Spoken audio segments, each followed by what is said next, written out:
Submitting documents to Facebook for account approval can be a straightforward process if you follow the right steps. Here is a guide to help you through it.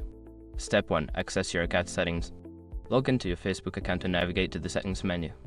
Look for the option related to account verification or document submission.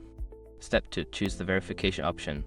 In the settings menu, find the section that mentions account verification or identity confirmation. Click on this option to proceed with the document submission process.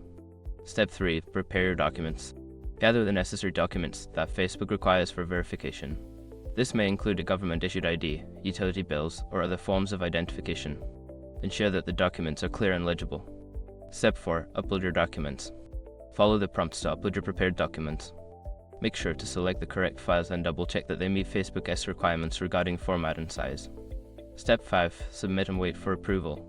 Once your documents are uploaded, submit your request for verification. After submission, you will need to wait for Facebook to review your documents and notify you of their decision via email or notification. After completing these steps, keep an eye on your email or Facebook notifications for updates regarding your account approval. Good luck!